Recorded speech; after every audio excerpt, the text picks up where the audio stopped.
third year of the public life. This is a reading from a poem of the man God by Maria Valtorta, Volume 3, Episode 312. The beginning of the third year at Nazareth, while preparing for departure, 29th of October, 1945.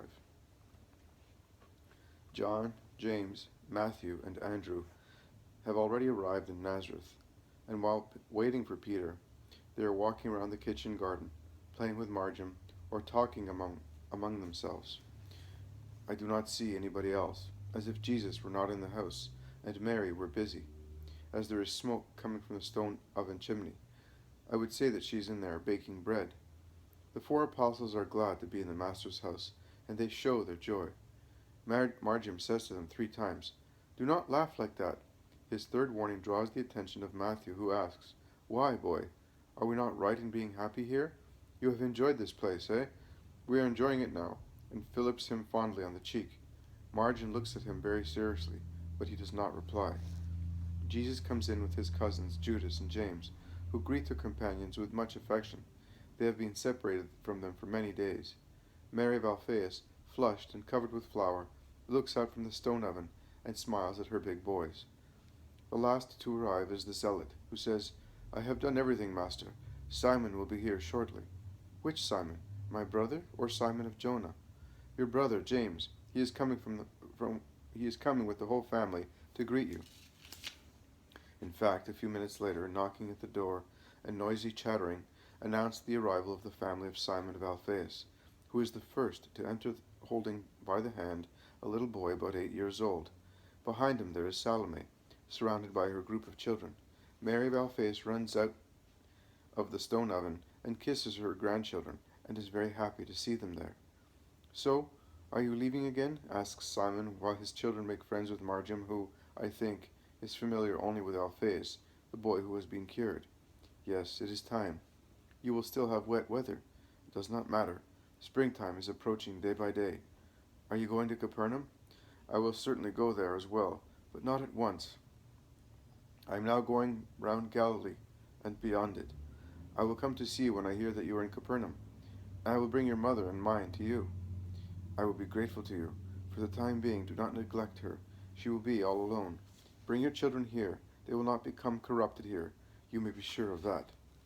Simon blushes at Jesus' allusion to his past thoughts, and because of an expressive look cast at him by his wife, who seems to be saying, "Do you hear that? It serves you right." But Simon changes the subject, saying, "Where is your mother?" "She is baking bread. She will soon be here." Simon's children, however, wait no longer, and they go to the stone oven following their grandmother. And a little girl, not much taller than Alphaeus, the boy who had been cured, comes out almost immediately, saying, "Mary is weeping. Why? Eh, Jesus? Why is your mother weeping?" "Is she weeping? Oh, dear, let me go to her," says Salome, solicitously. And Jesus explains, "She is weeping because I am going away. But you will come and keep her company, will you not? She will teach you how to embroider, and you will make her happy. Will you promise me?" "I will come too, now that my father lets me come," says Alphaeus, eating a hot bun, which has just been given to him. But although the bun is so hot that he can hardly hold it with his fingers, I think it is ice cold compared to the heat suffered by Simon of Alphaeus, who blushes with shame at the words of his little boy. Although it is a rather cold winter morning, with a northern breeze blowing away the clouds in the sky and making one's skin tingle, Simon is sweating profusely, as if it were summertime. But Jesus pretends not to notice it, and the apostles pretend they are interested in what Simon's children are saying, and so the incident is over, and Simon can collect himself and ask Jesus why all the apostles are not there. Simon of Jonah is about to arrive. The others will join me at the right moment. It has all been settled. All of them? Yes.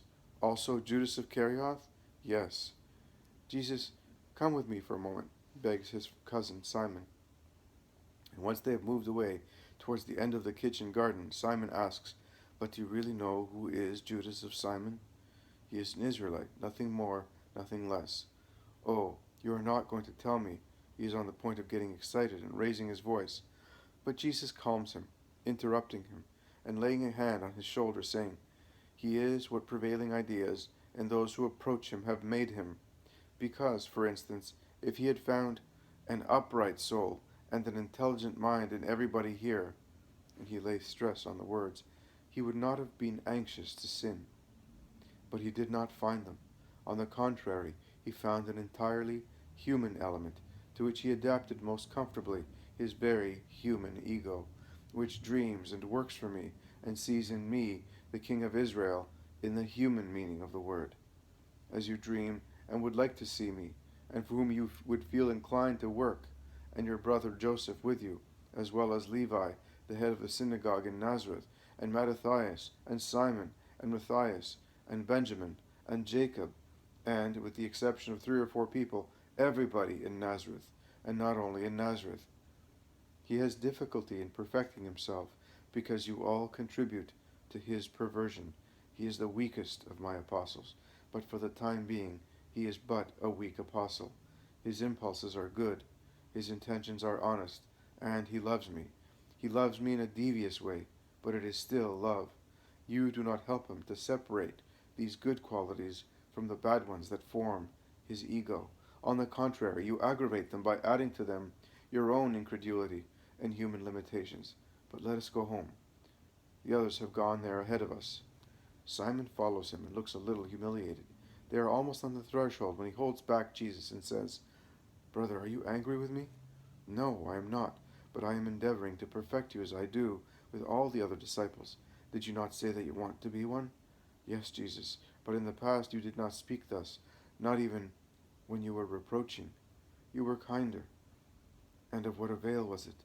"I was kinder once. I have been so for 2 years. Everybody here has become loose, resting on my patience and kindness, or has sharpened teeth and nails. You have all taken advantage of my love to harm me. Is it not so?" "Yes, it is. It is true. So, will you no longer be good?" "I will be just, and even so I shall be such as you do not deserve, you, people of Israel, who will not acknowledge me as the promised Messiah." They go into the little room that is so crowded with people that the apostles had to move into the kitchen and into Joseph's workshop, with the exception of Alphaeus' 2 sons, who have remained with their mother and sister-in-law. The latter are joined by Mary, who comes in holding little Alphaeus by the hand. Mary's face shows clear signs of weeping. While she is about to reply to Simon, who assures her that he will come to see her every day, a cart is proceeding along the little street with such a clanging of harness bells that it draws the attention of Alphaeus' children, and the doors open at the same time as they hear knocking outside. Simon Peter's merry face appears, but he is still sitting on the cart, knocking at the door with the handle of the whip. Beside him, shy but smiling, there is Porphyria, sitting on cases and boxes, as on a throne. Margim runs out and climbs on the cart to greet his adoptive mother. The others also come out, including Jesus. "Master, here I am. I brought my wife on this cart, as she is not fit for long walks. Mary, may the Lord be with you, and with you, Mary of Alphaeus." He looks at everybody while getting off the vehicle, and helps his wife to get off, and greets them all together. They would like to help him unload the cart, but he objects resolutely. "Later, later," he says, and without ceremony he goes to the large door of Joseph's workshop, and opens it wide, endeavoring to take the cart in, as it is, but it cannot go in, of course. However, the maneuver helps to distract the attention of the guests and make them understand that they are not wanted, and in fact Simon of Alphaeus takes leave with all his family. "Oh, now that we are by ourselves, let us attend to our business," says Simon of Jonah, driving back the donkey, which is making a dreadful noise, covered as it is with harness bells, so much so that James of Zebedee cannot help laughing and asks, "Where did you find it, harnessed like that?" But Peter is busy taking the cases from the cart and handing them to John and Andrew, who expect to feel them heavy and are surprised because they are light, and they say so. "Run into the kitchen garden and do not behave like frightened sparrows," orders Peter, getting off the cart with a little case that is really heavy and is placed in a corner in the little room. "And now the donkey and the cart." "The donkey and the cart?" "Yes, that is the problem, and yet we must put everything inside." "Through the kitchen garden, Simon," says Mary in a low voice. "There is an opening in the fence at the end. You cannot see it, because it is covered by branches, but it is there. Follow the path along the house, between the house and our neighbor's kitchen garden, and I will come and show you where the passage is. Who is coming to remove the bramble covering it? I am, I am. They all run to the end of the kitchen garden, while Peter goes away with his noisy equipage, and Mary of Alphaeus closes the door. With a sickle they clear the rustic larding and open a passage through which the donkey and cart come in. Oh, well, and now let us take all this away. They have deafened me, and Peter hastens to cut the strings which fasten the bells to the harness. Why did you leave them on, then? Asks Andrew. So that everyone in Nazareth could hear me arrive, and it was a success. I am now taking them off, so that no one in Nazareth may hear us depart, and that is why I loaded the cart with empty cases. We will leave with full ones, and no one, should anybody see us, will be surprised seeing a woman sitting beside me on the cases. Our friend, the one who is far away from us just now, boasts that he has a good practical sense, but I have it too, when I want. Excuse me, brother, why is all this necessary? Asks Andrew, who has watered the donkey and taken it to the rustic wood store near the stone oven. Why? Don't you know? Master, do they not know yet?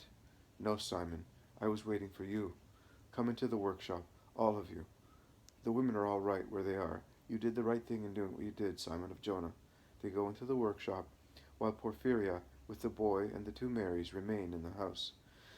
I wanted you here because you must help me to send John and Syntyche away, very far away. I decided so at the Feast of the Tabernacles. You have clearly seen that it was not possible to keep them with us. Neither can we keep them here, without risking their peace.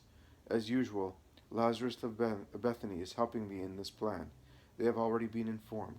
Simon Peter was told a few days ago. You are being informed now. We are leaving Nazareth tonight, even if it should rain or be windy instead of moonlight of the first quarter. We should have already left, but I suppose that Simon of Jonah must have had difficulties in finding transport. I did, indeed. I was almost giving up hope, but at long last I got it from a slimy Greek in Tiberias, and it will be useful. Yes, it will be very useful, particularly for John of Endor. Where is he? I have not seen him, asks Peter. In his room with Syntyche. And how did he take it? Asks Peter again, very sorrowfully. Also the woman. And you as well, master. Your forehead is furrowed with a wrinkle which was not there before. Your eyes are sad and severe, remarks John. It is true. I am deeply grieved. But let us speak of what we have to do. Listen to me carefully, because we shall have to part. We will leave this evening, halfway through the first watch. We shall leave like people who run away, because they are guilty. But we are not going away to do anything wrong. Neither are we escaping, because we have done it. We are going away to prevent other people from harming those who would not be strong enough to bear it. So we are leaving. We will go by Sepphoris. We will stop in a house halfway, and then leave at dawn. It is a house with many porches for animals. There are shepherds there who are friends of Isaac. I know them. They will give me the hospitality without asking any questions. Then we must reach Jipthahel by evening and rest there. Do you think the donkey will be able to do it? Certainly, that crafty Greek made me pay for it, but he gave me a good, strong animal. Very good. The following morning we will go to Ptolemy, and we will part there, under the guidance of Peter, who is your head, and whom you must obey unconditionally. You will go to Tyre by sea. You will find a ship there, sailing to Antioch. You will go on board and give this letter to the owner of the ship. The letter is from Lazarus of Theophilus. You will be believed to be his servants, sent to his land at Antioch, or rather to his garden at Antigonium, and you are to be such for everybody. Be careful, serious, wise, and quiet. When you arrive at Antioch, go at once to Philip, Lazarus' steward, and give him this letter. Master, he knows me, says the zealot. Very well, but how can we believe that I am a servant? But how can he believe that I am a servant? In the case of Philip, it is not necessary. He knows that he has to receive and give hospitality to two friends of Lazarus's, and help them in every way. That is written in the letter. You have taken them there. Nothing else. He calls you his dear friends from Palestine, and that is what you are, united by faith and by the action that you are accomplishing. You will rest there until the ship sails again for Tyre, after the unloading and loading operations are completed. From Tyre you will come by boat to Ptolemy and join me at Ashzib. Why do you not come with us, Lord? Asks John with a sigh. Because I am staying to pray for you, and particularly for those two poor people. I am staying to pray, and my third year of public life begins. It begins with a very sad departure, like the first and second ones. It begins with a great prayer and penance, as the first one did, because this year has the sorrowful hardships of the first year, and even more. I was then preparing to convert the world. I am now preparing for a wider and more powerful action. But listen to me carefully, and bear in mind that if in the first year I was the man master, the wise man who invites to wisdom with perfect humanity and intellectual perfection, and in the second I was the Savior and friend, the merciful master who passes by, receiving, forgiving, pitying, bearing, in the third year I will be the Redeemer, God and King, the just man. Do not therefore be surprised if you see new aspects of me, and if in the Lamb you see flashes of strength. What has Israel replied to my invitation of love, to my opening my arms, saying, Come, I love and forgive? It replied with its ever-growing deliberate dullness and hard-heartedness, with falsehood and deceit. Let it be so. I called every class of Israel, bowing my head to the dust. They spat on holiness that humbled itself. I invited them to become holy. They replied by becoming demons. I did my duty in everything. They called my duty sin. I was silent. They called my silence a proof of guilt. I spoke. They called my word blasphemy. Enough of that now. They gave me no peace. They granted me no joy, and my joy consisted in bringing up in the life of the Spirit the newborn to grace. They lie in wait for them, and I have to tear them from my chest, causing them and myself the grief of parents and children torn from one another, in order to save them from evil-minded Israel.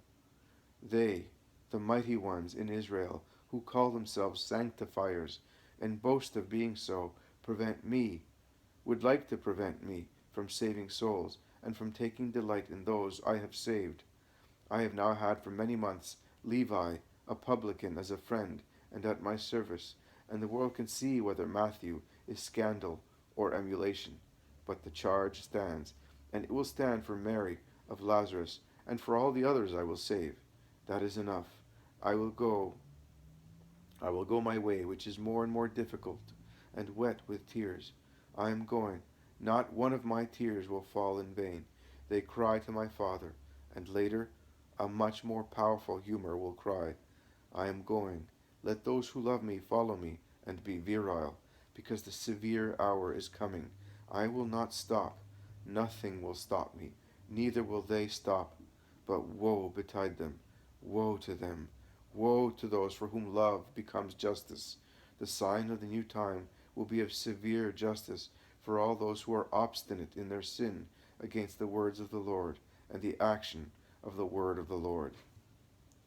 Jesus seems a punishing archangel. His eyes are so bright that I would say that they are like flames against the smoky wall.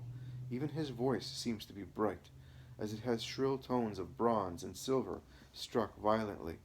The 8 apostles have turned pale and have almost become smaller for fear. Jesus looks at them, full of pity and love. He says, I am not referring to you, my friends. These threats are not for you. You are my apostles, and I chose you. His voice has become kind and deep. He concludes, let us go into the house. Let us make the 2 persecuted disciples feel that we love them more than ourselves, and I would remind you that they believe they are leaving to prepare my way in Antioch. Come.